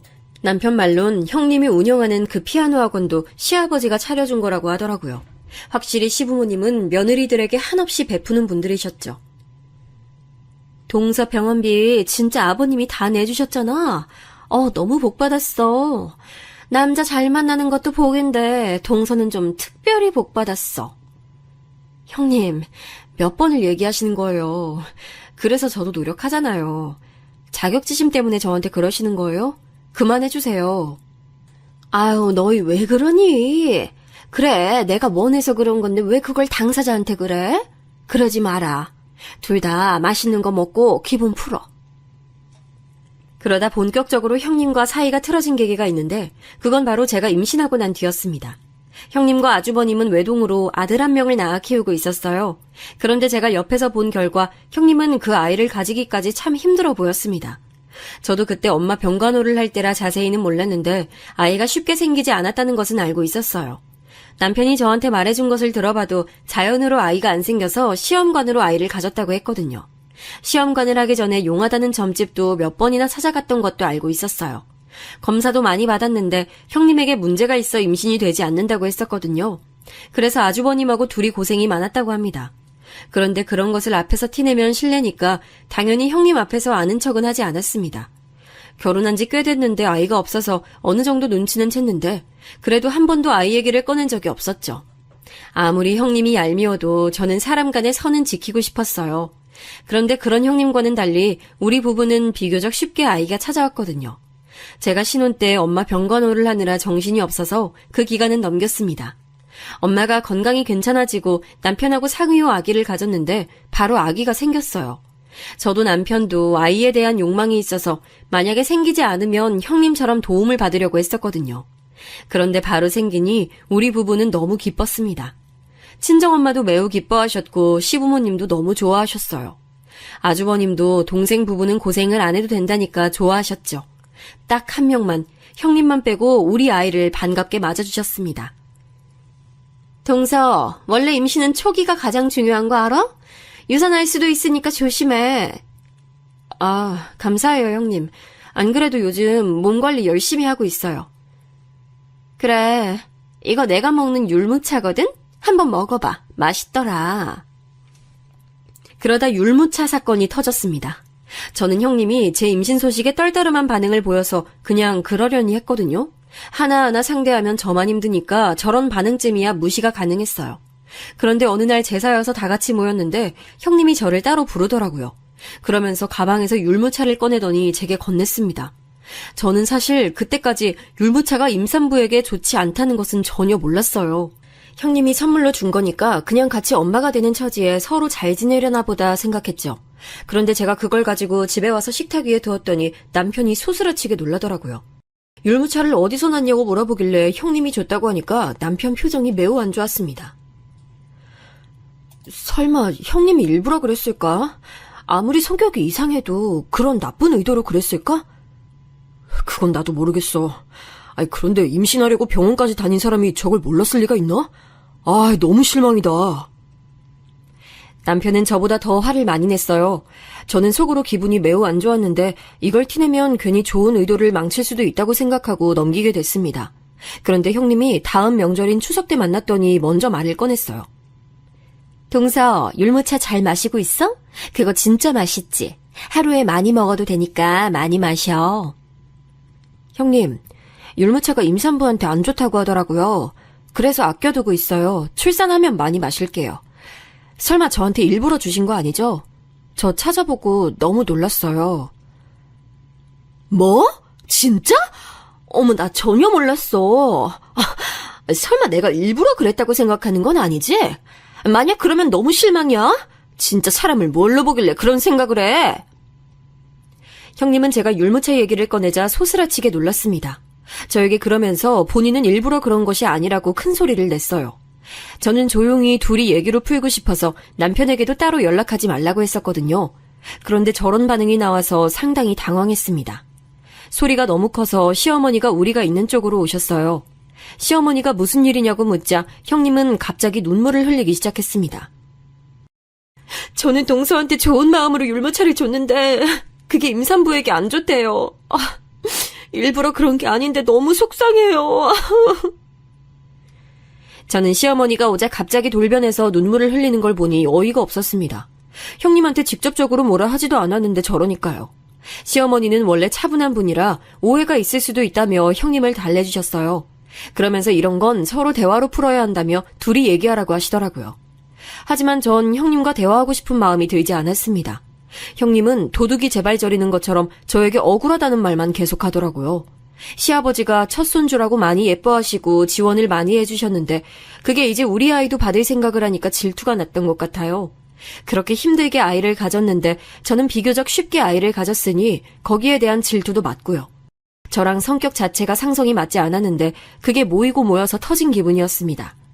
저도 사회생활을 해본 사람이니 이런 사람하고는 애초에 엮이지 않아야 한다는 사실을 알고 있어요. 그래서 그 뒤로는 그냥 제가 피했습니다. 정면 승부도 중요하지만 저는 임신까지 했는데 굳이 분란을 만들고 싶지 않았어요. 그래서 형님은 제가 피했고 태교에 집중했습니다. 그리고 유사는 무슨 아무런 걱정 없이 아들이 세상에 태어났습니다. 남편과 저는 아이가 주는 기쁨에 한동안 정신 차릴 수가 없었어요. 시부모님은 형님에게 조리원과 모든 출산용품을 다 지원해 주셨거든요. 그래서 제게도 똑같이 고급 조리원도 보내주시고 비싼 유모차도 사주셨어요. 도우미 이모도 2명이나 불러주셨고 최대한 저를 배려해 주셨어요. 주위를 아무리 둘러봐도 저 같은 며느리는 없더라고요. 어릴 때 힘들게 살았던 것을 보상을 받는 것처럼 느껴졌습니다. 남편과 저는 배울 만큼 배운 사람들이고 또 직업이 둘 다 강사잖아요. 그래서 아이 교육에 대해 많은 얘기를 나눴어요. 그런데 공통된 의견은 너무 부담을 주지 말자는 것이었습니다. 학생들을 가르치며 느낀 건데 너무 집에서 부담을 주면 아이들이 하기 싫어하더라고요. 그래서 최대한 아이가 필요할 때 지원해주자고 생각했습니다. 반면 형님은 우리 부부와 의견이 달랐어요. 제사나 명절 때 모이면 시조카는 항상 학습지를 풀고 있었습니다. 굳이 시댁까지 왔는데 놀지도 못하고 공부하는 아이가 안쓰러웠어요. 하지만 그건 형님과 아주버님의 교육권이니 제가 뭐라 할 게 아니었죠. 하지만 조카는 공부하기가 싫었나 보더라고요. 어찌 보면 당연한 결과였어요. 그래서 우리 아들하고 같이 노는 것을 더 좋아하는 조카를 보며 안쓰러웠습니다. 형님은 그럴 때마다 조카를 방으로 데려가서 학습지를 풀게 했는데 마음이 씁쓸했어요. 그래서 제가 잠시 조카와 친해질 겸 학습지 푸는 것을 옆에서 봤는데 솔직한 심정으로 말하자면 조카의 국어 실력은 아주 좋지 않았습니다. 맞춤법도 제대로 몰랐고 띄어쓰기도 다 틀리더라고요. 물론 그렇다고 그걸 조카나 형님에게 티를 내진 않았습니다. 칭찬은 고래도 춤추게 하잖아요. 옆에서 조카 보고 똑똑하다고 칭찬만 했어요. 그러다 사건이 하나 터지게 됐어요. 시어머니가 취미로 피아노를 시작하셔서 그랜드 피아노를 하나 거실에 두게 됐습니다. 형님은 본인이 피아노 학원 원장이니까 얼마나 신났겠어요. 시부모님의 사랑을 빼앗겼다고 생각하던 형님이니 시어머니의 취미 피아노는 아주 큰 경사였을 거예요. 역시나 시어머니 옆에 딱 붙어서 건반 하나하나 다 알려주더라고요. 보기 싫은 광경은 아니었습니다. 오히려 저는 그런 식으로 형님의 스트레스가 풀리고 열등감이 사라지면 환영이었어요. 형님이 옆에서 그렇게 봐주니까 시어머니도 기분 좋아 보이셨어요. 이렇게 좋은 분위기가 지속된다면 얼마나 좋을까 생각했습니다. 그런데 형님은 역시 또 제 심기를 건드렸어요. 우리 아들이 그때 막 말문이 트이고 호기심이 샘솟는 시기였습니다. 시댁에 가면 이것저것 건드리며 이게 뭐야? 왜? 물음을 끊임없이 던지던 때였어요. 시아버지 서재에 들어가서 책을 다 끄집어내기도 했었죠. 물론 그럴 때마다 시아버지는 흐뭇하게 웃으시며 아들을 봐주셨어요. 아들이 그렇게 시댁을 활보하다 피아노가 신기했는지 흥미를 보이더라고요. 시어머니가 웃으며 아들을 피아노 위에 앉혀주었더니 혼자 건반을 치기 시작했습니다. 물론 엄마인 제가 봐도 실력은 전혀 없었어요. 초등학교도 들어가지 않은 아이가 뭘 알겠어요. 그냥 혼자 누르면 소리가 나니까 신기해서 눌러보는 수준이었죠. 그래도 저는 엄마니까 옆에서 우리 아들이 잘한다고 계속 칭찬해줬습니다.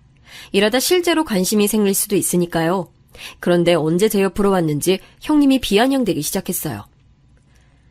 어머, 준영이는 진짜 재능이 없어도 너무 없다. 동서, 준영이는 진짜 예체능 쪽으로는 전혀 재능이 없네. 꿈도 꾸면 안 될 것 같아. 우리 동민이는 벌써 악보도 볼 수 있어. 원래 이런 쪽으론 타고나는 게 진짜 중요하거든. 형님, 동민이가 잘난 건 너무 축하할 일인데 우리 준영이한테 그러지 마세요. 아직 초등학교도 입학하지 않았잖아요.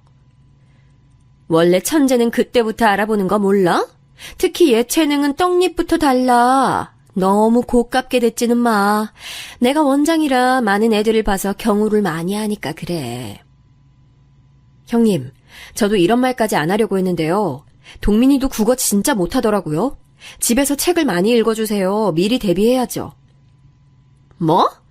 아니, 어떻게 동서는 내가 한마디를 하면 그냥 넘어가는 법이 없어? 가는 말이 고와야 오는 말이 곱다는 속담이 한국에 있어요. 형님이 먼저 저한테 예쁘게 말해주시면 안 될까요? 저도 웬만하면 좋게 넘어가는 성격인데 전날은 참을 수가 없었어요. 그래서 형님과 진지하게 결혼하고 처음으로 다투게 됐습니다. 이제까진 제가 무시하거나 최대한 좋게 말했는데 이땐 안 되겠더라고요. 계속 참다간 우리 아들한테까지 피해가 갈까봐 두렵기도 했습니다. 그래서 형님한테 대놓고 들이박으니 형님이 약간 당황하더라고요. 원래 누울 자리를 보고 뻗는다고 하잖아요. 형님이 딱 그런 경우였어요. 그래도 시부모님이 워낙 잘해주시고 또 남편이 저에게 잘하니 저 정도에서 그쳤습니다. 서로 서먹한 사이로 지냈는데 나름 그것도 괜찮더라고요. 어색하니까 형님이 저에게 예전처럼 말을 거는 경우도 적었습니다. 그렇게 저는 최대한 아이와 남편에게 집중하고 살고 있었는데 어느 날 너무 갑작스러운 사건이 발생했어요. 남편에게 전화가 와서 빨리 당장 병원에 오라는 소식을 들었습니다.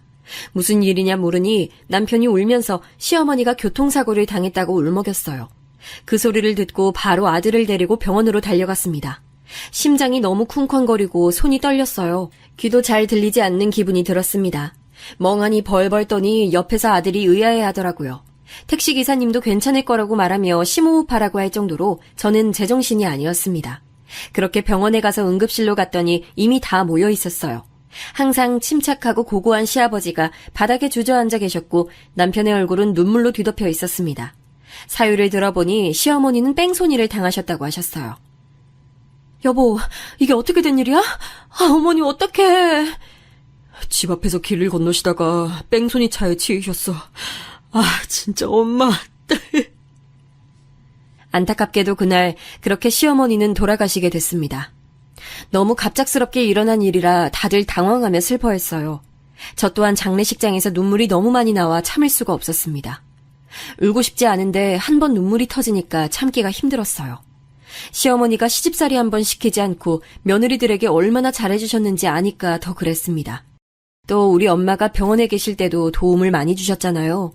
속으로 너무 감사해서 평생에 걸쳐 시부모님께 효도해야지 생각했는데 이렇게 빨리 가실 줄 몰랐습니다. 시어머니는 며느리들에게도 그랬지만 당신 아들들에게도 최고의 어머니셨어요. 그래서 아주버님과 남편도 많이 슬퍼했습니다. 살면서 남편이 그렇게 우는 걸 처음 봤고 또 지금까지도 그런 경우가 없어요. 시아버지와 시어머니는 평소에 두 분이 금슬이 매우 좋으셨습니다. 제가 시댁에 가면 좋았던 게 항상 두 분이 차분하게 대화하시던 모습이었어요. 두 분이 다 똑똑하시고 아는 게 많아 대화만 해도 지식이 충전되는 기분이었거든요. 시아버지가 얼마나 시어머니를 사랑하는지 이미 알고 있던 저는 시아버지를 보고 인간 대 인간으로 안쓰러운 마음이 들었습니다. 장례식이 끝나고 장지에 갔는데 거기서 저는 오열하고 말았어요. 남편과 둘이 끌어안고 엉엉 울고 시아버지도 무너져서 가족들이 다 슬퍼했습니다. 허망하게 시어머니를 보내고 나서 그 이후도 참 힘들었어요. 시어머니가 교수셔서 대학에서 처리할 일도 많았습니다. 워낙 인품이 좋으신 분이라 장례식장에도 발걸음이 끊이지 않았죠. 그렇게 서류 정리를 하는데 할 게 생각보다 많더라고요. 시아버지가 제정신이 아니라 제가 옆에서 많이 도와드렸어요. 마침 형님처럼 일이 있는 게 아니니까 제가 도와야 한다고 생각이 들었거든요. 그러면서 절대 무언가를 바라거나 그러진 않았습니다. 그저 제 인간적인 도리였어요. 그런데 옆에서 지켜보니 시아버지가 생각보다 타격이 더 커 보였습니다. 시어머니가 병을 앓다 돌아가셨으면 예상이라도 했을 텐데 그게 아니었잖아요. 나중에 들어봤더니 아침에 저녁에 어디 갈지도 두 분이 얘기를 나누었다고 해요. 그런데 돌아온 건 응급실에서 다급한 전화였으니 얼마나 당황하셨겠어요. 시아버지는 실제로 너무 힘들어하셔서 정신과 상담도 여러 번 받으실 정도였습니다. 자식들이 다 나가서 사니까 더 외로워하셨죠. 그걸 보고 저는 얼마나 안타까웠는지 몰라요. 그 과정에서 제사도 있었는데 제가 준비하려고 시댁에 갔더니 시아버지는 제대로 된 생활도 하지 못하고 계셨어요. 반찬도 없고 라면만 겨우 끓여 먹거나 혹은 굶어서 살이 너무 빠지셨더라고요. 안타까운 마음에 집에서 반찬을 해서 가져다 놓기도 했습니다. 그러다 오늘 사연에 절정인 사건이 터지게 됐어요. 시어머니 장례식 이후 첫 시아버지 생신이 다가왔습니다. 저는 인간 대 인간으로 시아버지가 안타까웠어요. 남편보다 제가 더 시아버지를 자주 찾아가니 어느 상태인지 알잖아요. 그래서 시아버지 생신상을 차려드리고 싶었습니다. 시어머니가 돌아가셔서 그런 것도 있었지만 저도 애초에 받은 게 워낙 많았잖아요. 그동안 받는 것에 익숙했으니 이제 제가 갚을 차례였죠. 그래서 남편에게 시아버지 생신상을 열심히 차린다고 했더니 남편도 크게 좋아했습니다.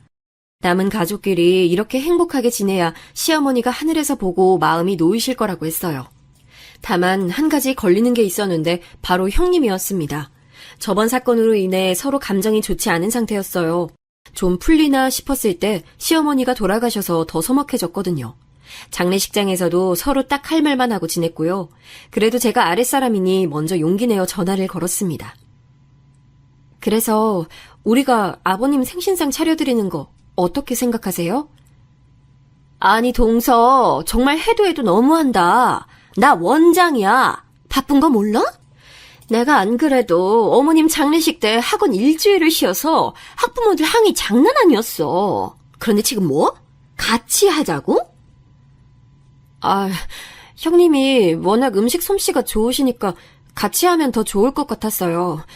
제가 혼자 할게요. 너무 화내지 마세요. 다짜고짜 전화해서 같이 생신상 준비하자고 하면 누가 좋아해? 그런 건 혼자 알아서 준비하면 되잖아. 왜 이렇게 눈치가 없어? 참, 나 바빠. 끊을게. 이런 반응은 예상하지 못했는데 형님은 굉장히 쌀쌀맞게 대하셨어요. 서로 시댁에서 피아노 때문에 부딪힌 이후로 처음 한 전화였는데 반응이 너무 좋지 않아 저도 마음이 씁쓸했습니다. 앞서 말했듯 형님이 음식 솜씨는 정말 좋으세요. 그래서 같이 하면 결과가 더 좋겠다고 생각했었죠. 대차게 거절당하고 저는 결국 집에서 친정엄마를 불러 같이 준비하게 됐습니다. 친정엄마도 시부모님에 대한 이미지가 워낙 좋으셔서 기꺼이 저를 도와주셨어요. 특별히 시어머니가 잘하시던 고등어 조림을 준비하고 싶었습니다. 그래서 친정엄마와 수산시장에 가서 질 좋은 고등어도 사고 다른 반찬도 많이 준비했어요. 시아버지가 워낙 우울해하시고 힘이 없으니 고기도 준비하고 잡채도 만들었습니다. 요리는 정성이라는 말이 있죠. 엄마와 저는 준비만 며칠에 걸쳐서 하게 됐어요. 그리고 생신 전날부터 우리 집에서 미역국부터 시작해서 정말 많은 준비를 해서 당일에 남편 차를 통해 음식을 가지고 갔죠. 형님에게는 따로 연락하지 않았어요. 이미 기분이 상한 상태였고 제 목적은 시아버지를 기쁘게 하고 싶었을 뿐이니까요.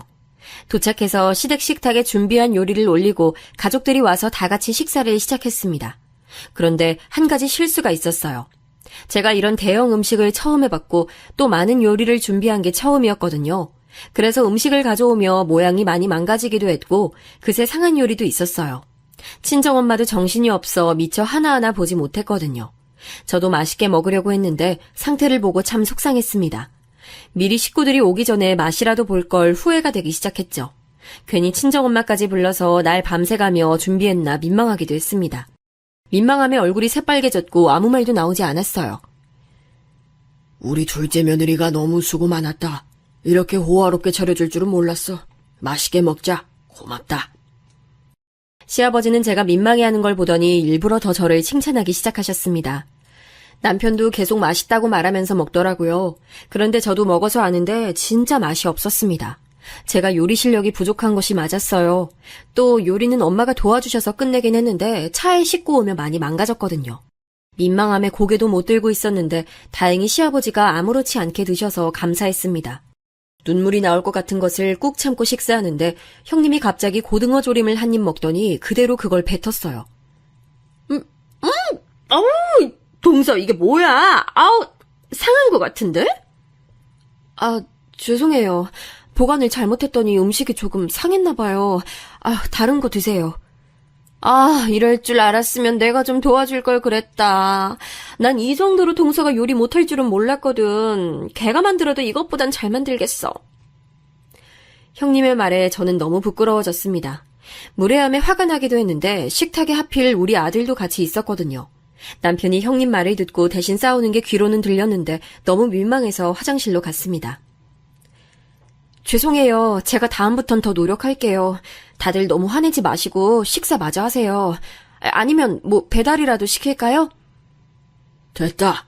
네가 얼마나 고생했는데 뭘 시켜. 그냥 먹으면 되는 걸 이 분위기로 만들어? 지금 이게 뭐 하는 짓이야? 시아버지는 조용히 형님을 향해 말씀하셨어요. 네 학원 당장 내일 빼라. 그 학원 건물주가 나야. 학원 차려준 것도 나잖아. 뻔히 둘째 며느리가 고생한 게 보이는데 어떻게 그래? 인성이 그래서 되겠니? 아버님, 너무 갑작스러워요. 아니, 전 그냥 안타까워서 그렇게 말한 거예요. 죄송해요. 네가 사과할 사람은 내가 아니고 둘째 며느리 아니니? 동서, 내가 미안해. 일부러 그런 건 아니고 장난이었어. 알지? 응? 사실 저는 그때 너무 민망하고 화도 나고 속상해서 아무 말을 하지 못했어요. 다행히 남편이 나서서 됐다고 서로 그냥 얼굴 보고 살지 말자고 대신 말을 해줬습니다. 시아버지는 실제로 형님의 학원 자리를 뺐다고 하더라고요. 넉넉한 집이라는 것은 이미 알고 있었는데 그 정도인 줄은 몰랐던 저는 당황했습니다. 하지만 남편이 그냥 가만히 있으라고 하더라고요. 동서가 아버님께 다시 말해봐. 내가 일부러 그런 거 아니잖아. 응? 재수씨, 아내가 많이 반성하고 있더라고요. 내가 대신 사과할게요. 아주버님과 형님은 그 이후로 저를 끈질기게 찾아왔어요. 그때는 저도 정신을 차려서 제대로 말을 했습니다. 이번 경우만 그런 게 아니고 예전부터 형님이 저를 대하는 태도가 상당히 불쾌했어요. 그냥 우리 이렇게 얼굴 보고 살지 않는 게 서로에게 좋은 것 같아요. 제가 단호하게 말하고 연락을 차단했더니 이제는 소식도 모르고 살고 있습니다. 시아버지는 그 이후로 정말 칼같이 형님에게 모든 지원을 끊으셨어요. 워낙 며느리들에게 베풀던 분이라 저렇게 단호할 줄은 몰랐거든요. 대신 저한테 2배로 잘해주고 계십니다. 시어머니가 돌아가셔서 외로우시니까 제가 아들을 데리고 많이 찾아뵙거든요. 그럴 때마다 어찌나 고맙다고 하는지 오히려 민망합니다. 저도 받은 게 워낙 많으니 저절로 그렇게 행동이 나오더라고요. 그래서 지금은 남편하고 사이도 오히려 신혼 때보다 더 좋고 시아버지를 모시고 우리끼리 여행도 다니며 행복하게 살고 있습니다. 시아버지가 제 강사 경력이 아깝다고 학원도 열어주셔서 지금은 저도 원장으로 일하고 있고요. 살면서 지금이 가장 행복하게 느껴져요. 앞으로도 친정엄마와 시아버지를 모시고 행복하게 지내려고 해요. 여러분, 제 사연은 여기까지입니다. 다들 들어주셔서 감사합니다.